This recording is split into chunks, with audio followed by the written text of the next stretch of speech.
good and decent people of YouTube, welcome to Political Drain. My name is Bruce Lively, and no, you're not crazy.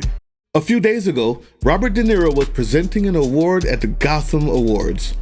Now, he took this time to let the people know about the dangers of the MAGA political movement, as well as took some time to talk about Trump and the entire thing, our politics in America. Now, this isn't news. Robert De Niro always does this whenever a camera is in his face. So, with that as your context, I want you to take a listen to this nuanced and intellectual analysis provided by TYT of that speech. So he got to speak his mind anyway, and we get to hear his original speech. So let's start with De Niro's comments on the nonstop culture wars that have basically consumed politics in America. History isn't history anymore. Truth is not truth. Even facts are being replaced by alternative facts and driven by conspiracy theories and ugliness. In Florida, young students are taught that slaves develop skills which could be applied for their personal benefit. Okay, I gotta say, I love like the one person in the audience who's like, okay. We have more from his speech, but initial thoughts, Woz. Boomer beef. You know, Robert De Niro obviously just has a personal distaste for Donald Trump and his cavalier nature towards politics and, you know, wielding his bully pulpit the way that he does. De Niro is obviously just a mega boomer lib. And I would be shocked if this wasn't like literally a personal situation between those two. Right, but I have to say, a lot of the points that he makes in his speech is indicative of what you're likely to hear on MSNBC, right? So turning a blind eye to the Democratic Party engaging in similar behavior. So I'll give you a specific example. He talks about Florida banning books, which, look, we've covered those stories. I have a problem with censorship. Yes, there are some books that are inappropriate for school libraries for elementary school students, but there were a lot of books that were mentioned for review in Florida that were perfectly fine and had no inappropriate issues. When you look at the left, though, are we really gonna pretend like they haven't tried to ban books? Because they certainly have. They've tried to censor or ban literature that, you know, was written at a time when the N-word was used pretty liberally, okay? And so there's classic works that have been banned in school districts because somewhere in the book, the N-word exists.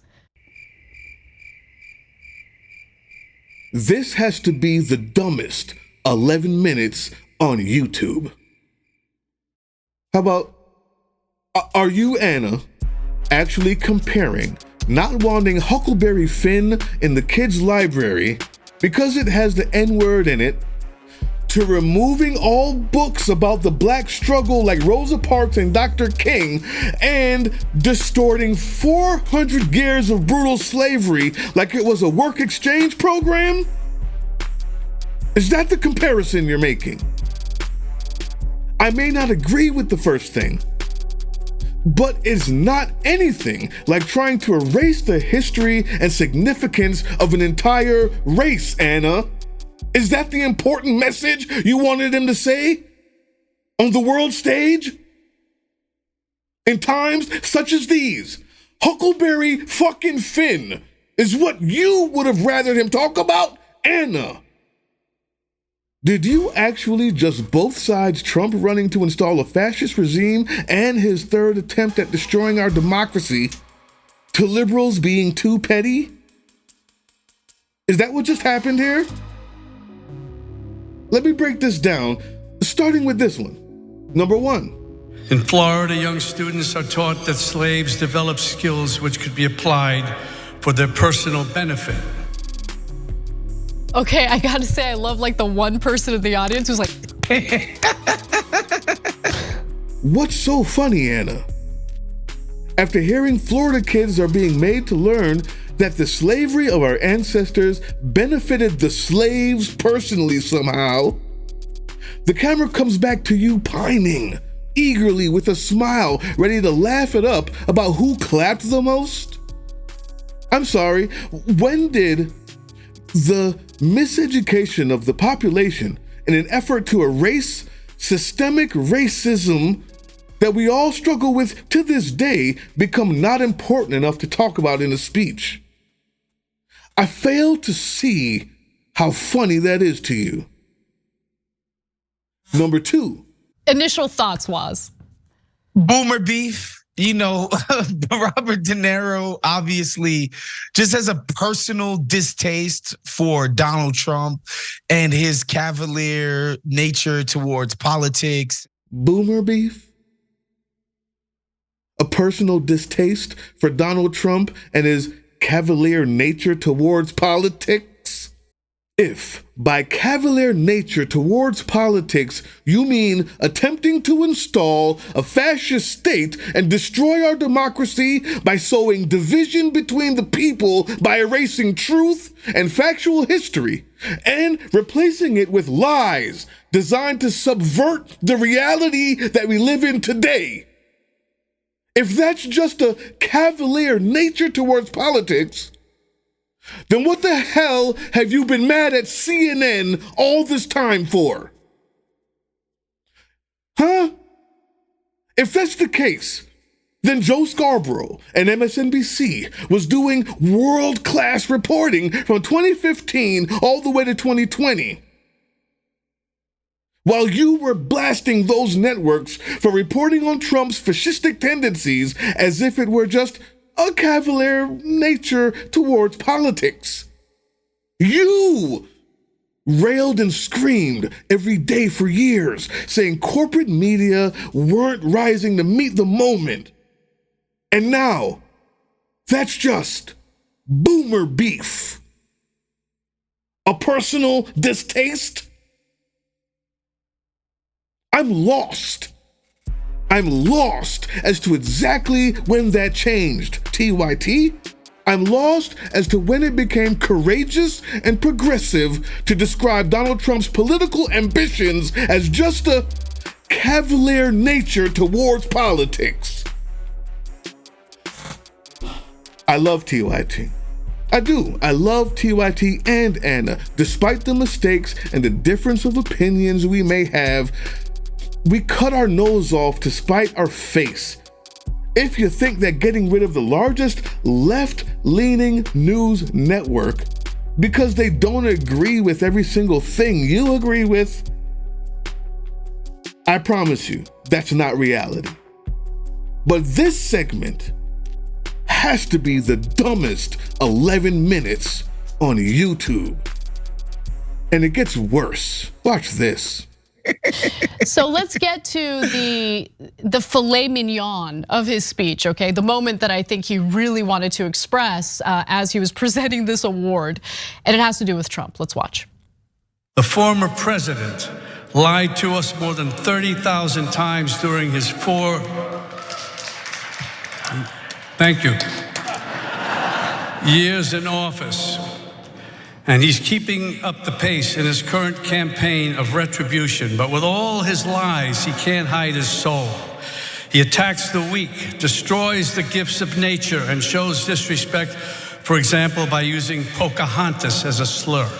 So that was a reference to Trump going after Elizabeth Warren by calling her Pocahontas.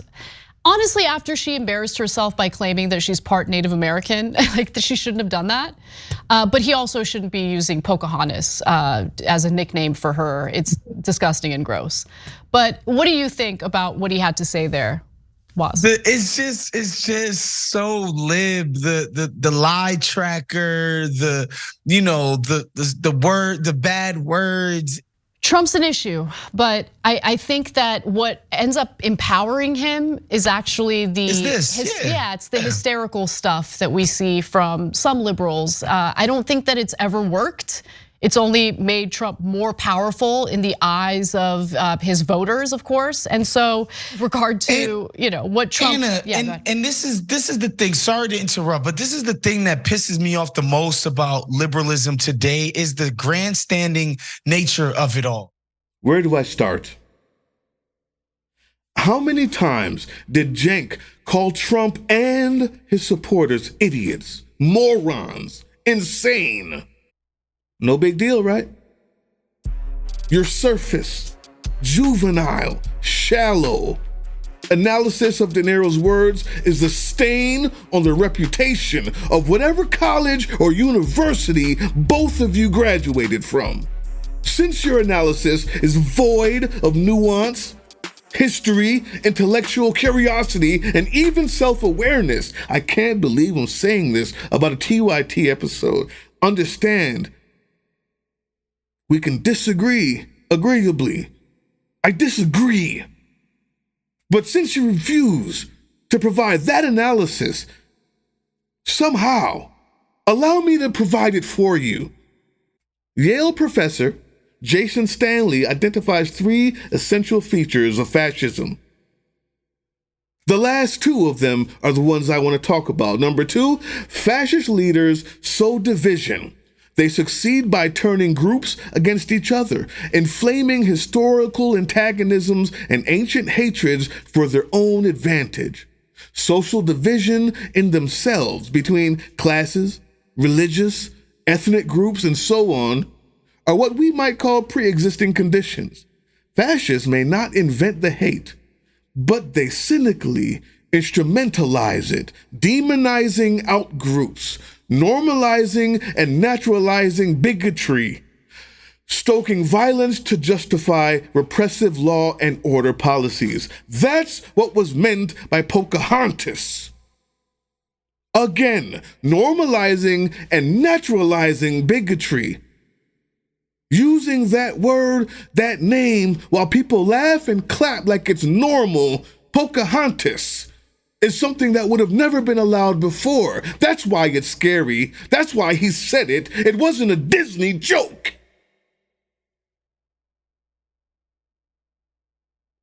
Another one of the 3 things that the Yale professor, thank God, has nuanced understanding of was that fascists attack the truth with propaganda.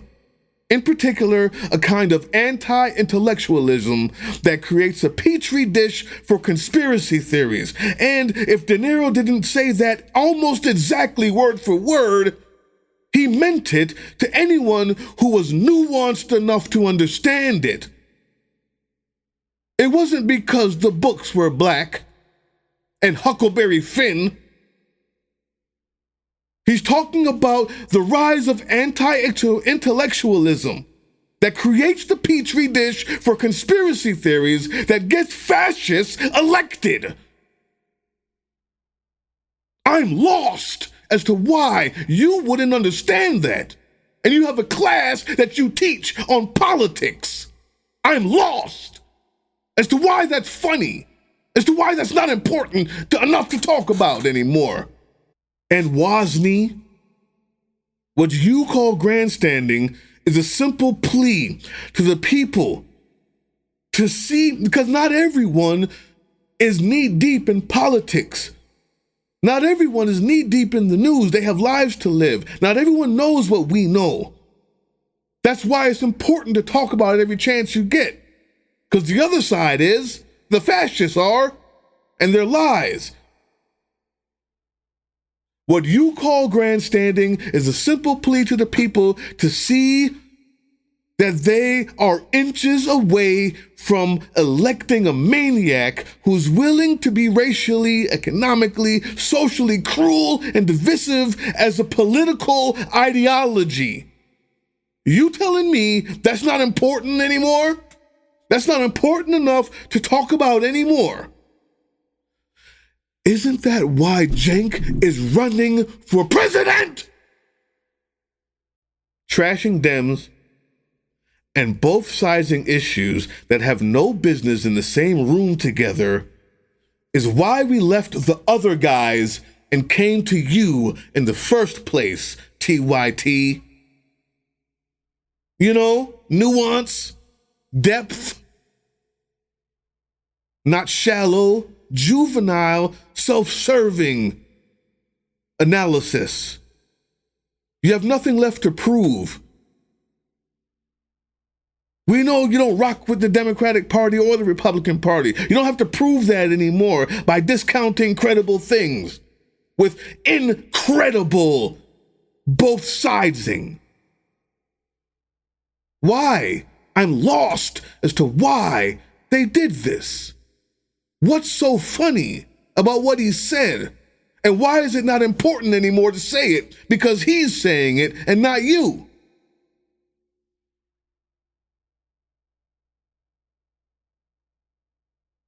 I'll see you on the next one.